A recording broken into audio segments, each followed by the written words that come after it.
I'm going to become an actual hero. Hey, welcome back to the channel. So in this episode, we're going to talk about David, the Jason. And he has been underestimated for a very long time. And I can understand that. Although I do want to show you how he can be useful. And he actually kind of like useful. The thing is that there are so many replacements for him, and he is the jack of all trades. Like, he can be used in every single content, but the thing is that he is not good in any of them, but he can somehow prove to be useful, especially in Fafnir and Dark Star Lord. So let's go to his skill.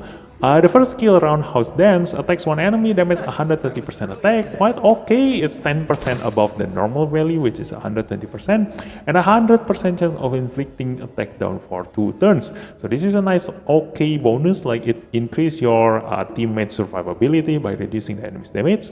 The second skill, Moonwalk passive. If David can take action at the start of his turn, dispels one debuff from himself and inflicts stun on one random enemy for 1 turn. This is what makes David a David.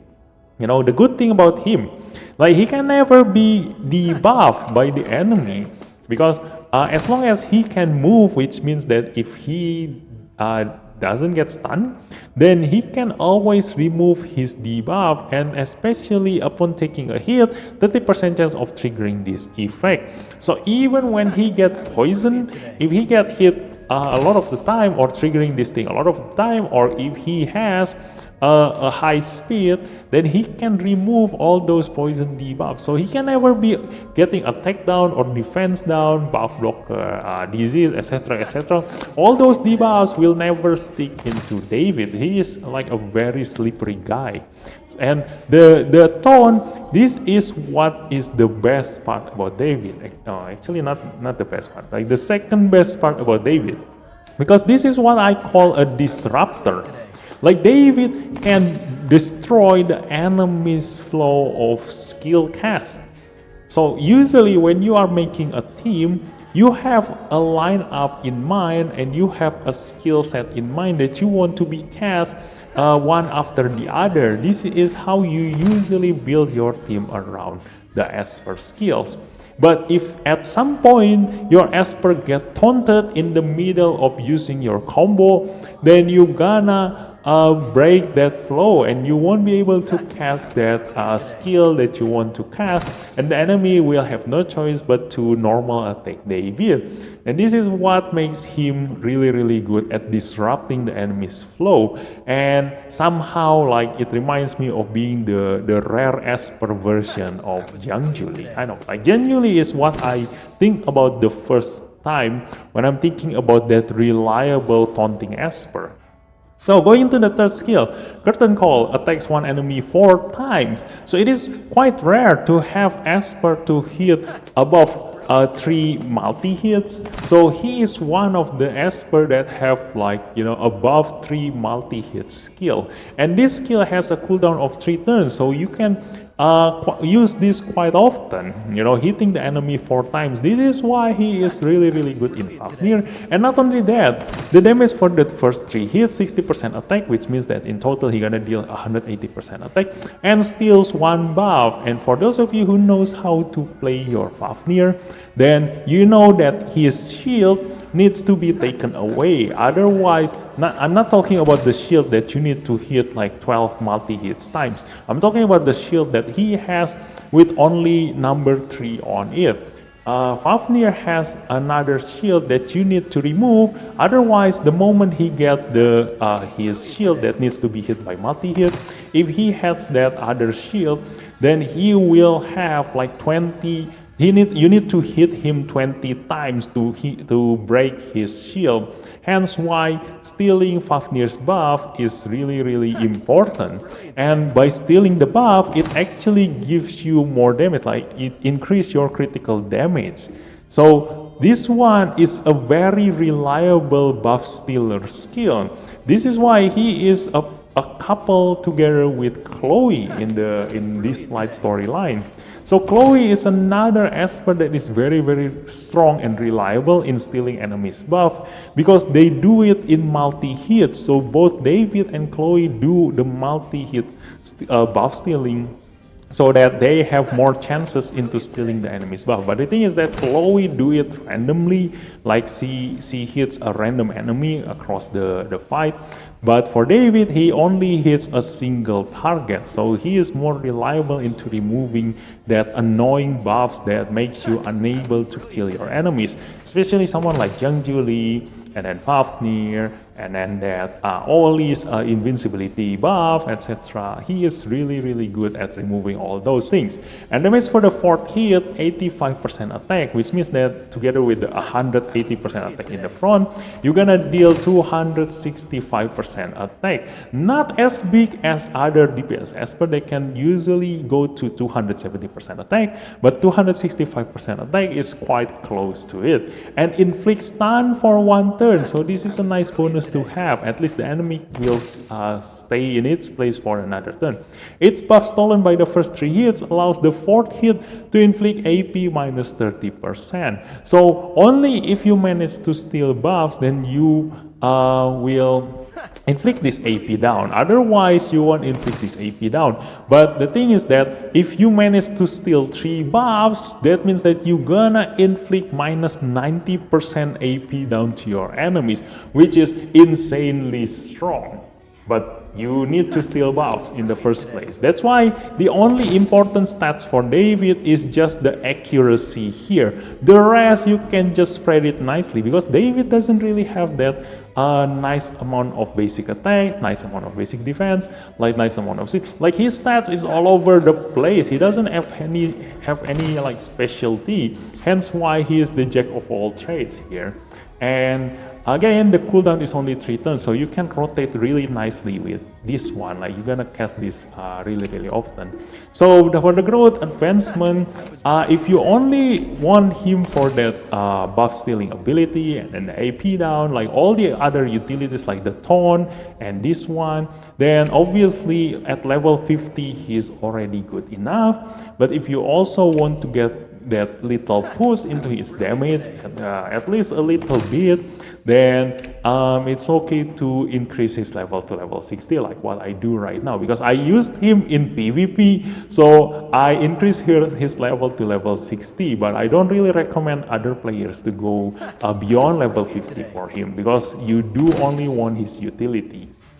Then going to Resonance, his Resonance as usual increase his basic stats, and he used all of these equally, so he doesn't really have any specialty, so a nice other bonus stats is quite okay. And then the second Resonance, when incapacitated, damage taken minus 16%. So like his passive, it says that it doesn't work when he's incapacitated, so his weakness is actually getting stunned.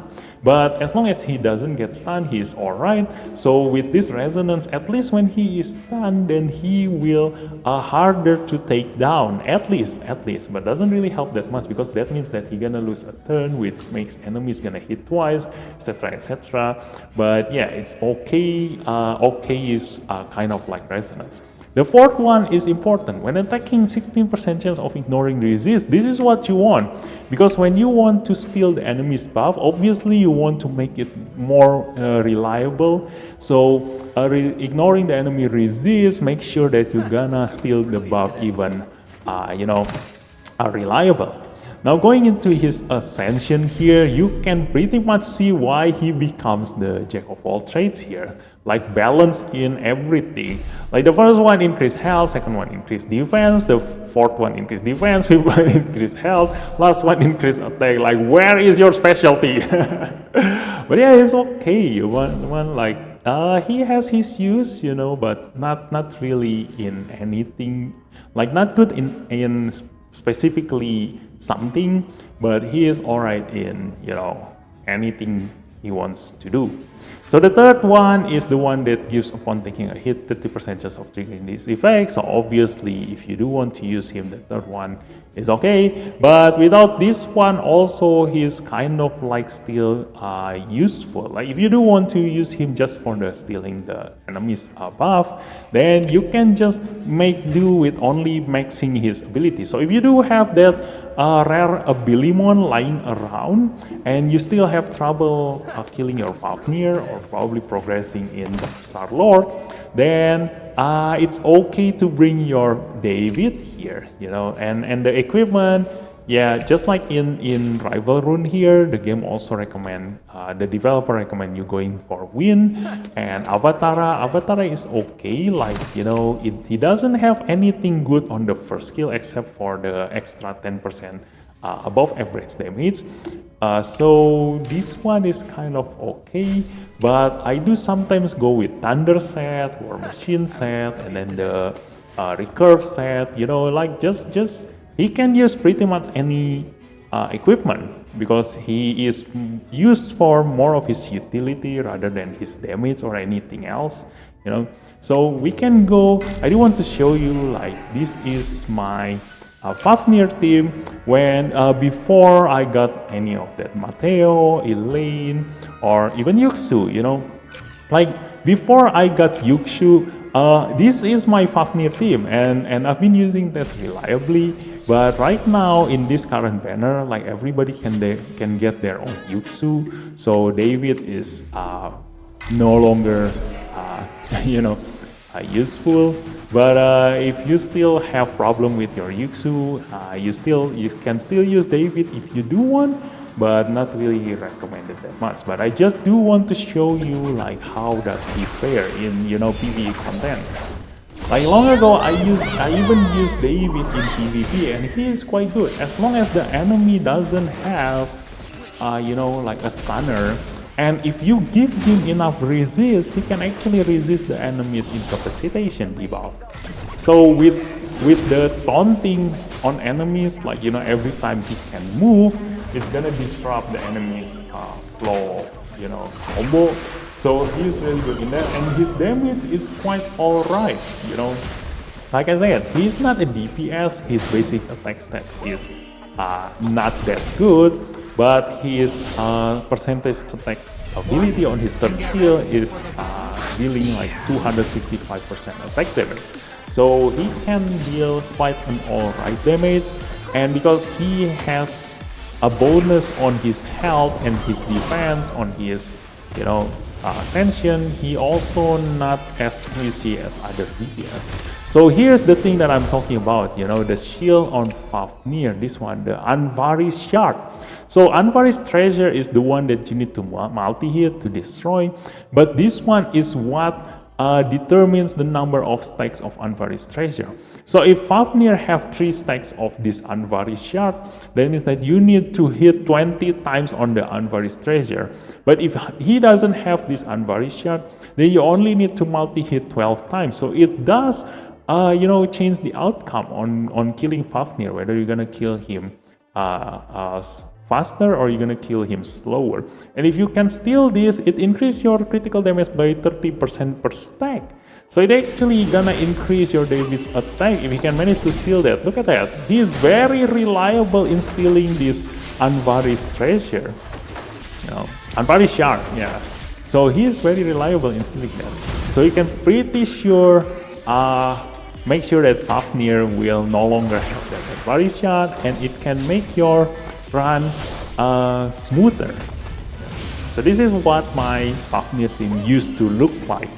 And then when I came back into playing Dislyte again and I saw that Yuxu, straight away I grind for her, and now I replace my David for Yuxu. So yeah, I'll probably be the only person ever to use David in, like, you know, my daily life. And also in Dark Star Lord the same thing happens, you know, but in Dark Star Lord, because it's recommended to put buff blocker on the boss rather than stealing the buffs after the boss give himself a buff, because when the boss give himself a buff, he straight away gonna attack you. So the buff is already, you know, make useful of its ability, then so removing the buff afterwards doesn't really change the fact that you're already getting hit by that. So putting buff blocker is recommended, so having a buff blocker for all the 3 teams that you have on your Dark Star Lord is more recommended than actually stealing the buff afterwards.